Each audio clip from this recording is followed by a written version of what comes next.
We're going to return to our top story now, the possible arrest of Pakistan's former Prime Minister Imran Khan, which has prompted protests in several cities.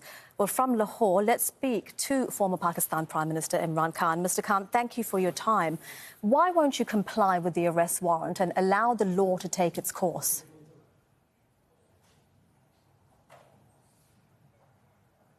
Well, according to the law, I had protective bail till the 18th. So 4 days earlier, the police arrives with the arrest warrant, which is totally illegal. So what we are doing is we are waiting for tomorrow morning when we will again appear, my lawyers will appear in court and challenge this warrant of arrest. Recording stopped. And in the meantime, you've released a video and you're asking your supporters, and you have a lot of passionate supporters, you're asking them to come out and fight for what you say are their freedoms. Are you not worried that your message asking people to fight could result in violence? Well, fight for their freedom means fight for their fundamental rights, which means peacefully protesting what you believe, the Constitution and the law of the land, what you gives you the right to protest. Now, all over Europe, you have people, in France, people protesting for pensions, in England, people protesting because of inflation and pay rises. So protest is part of the democratic process. Never in my 26 years of politics have I ever asked my workers ever to be violent. And the arrest warrant, Mr. Khan, that you're facing, it's in relation to a case where the government is accusing you of buying gifts given by foreign dignitaries from the state gift depository, failing to disclose the assets and declarations submitted to the Election Commission. What's your response to this charge that the police are trying to arrest you over?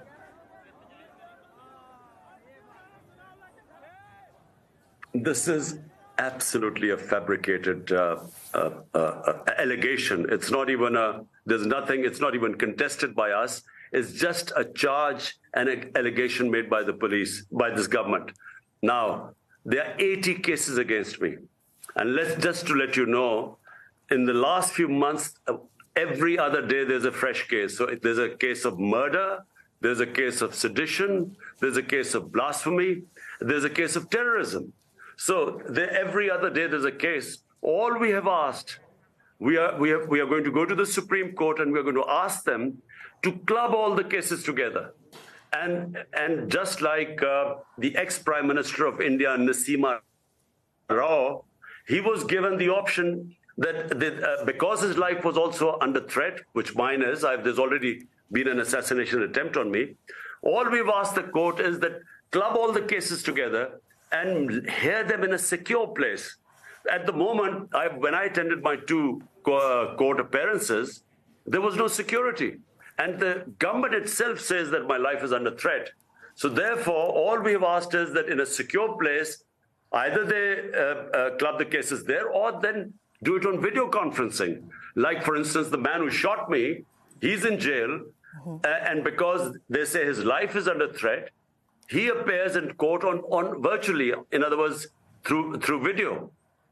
So you want the same rights that have been given to him. The government says the Interior Minister is saying they will arrest you by the end of Tuesday.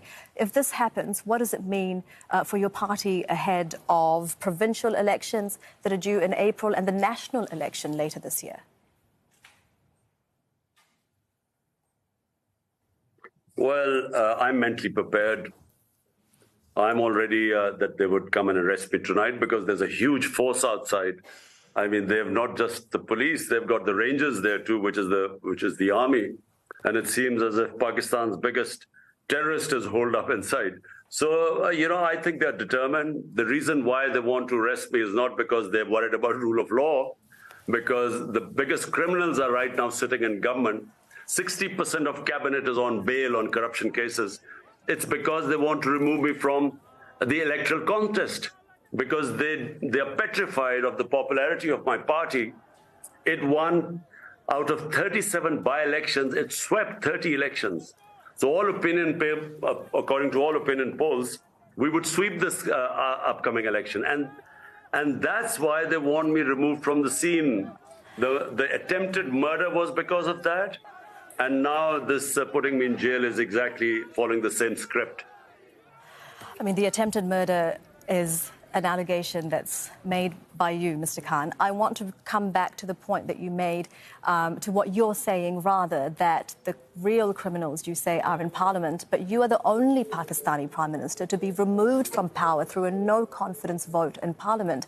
What makes you think that this isn't the end of your political career?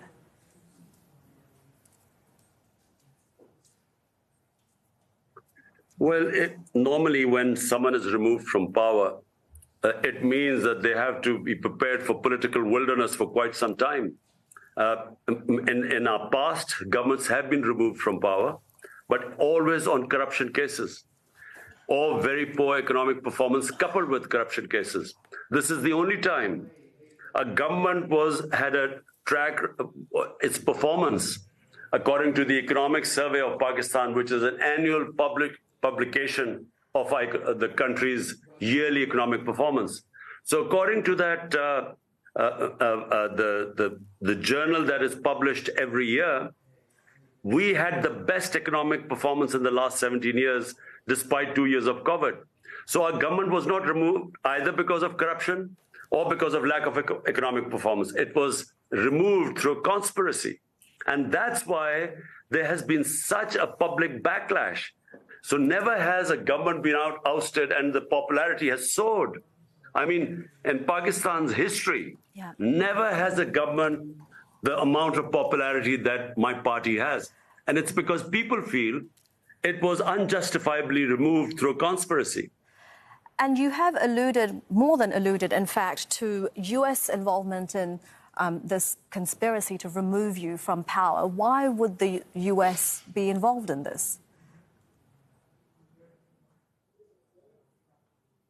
Well, in the beginning, we thought this was initiated by the US, but actually it was initiated by our ex-army chief, who was then the army chief, and he built this campaign against me. And actually, he was the one who hired a lobbyist called Hussain Haqqani, who actually campaigned while I was the prime minister. He was campaigning, telling the Americans I was anti-American.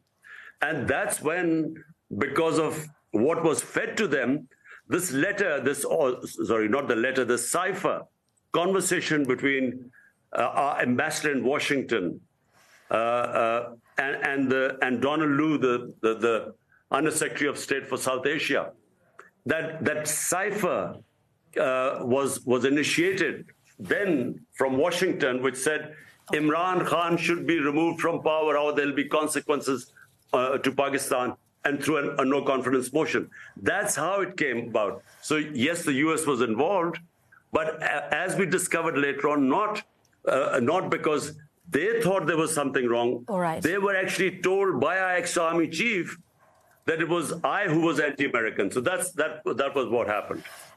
Former Prime Minister Pakistan joining us live from his home in Lahore there. We thank you for your time. Thank you.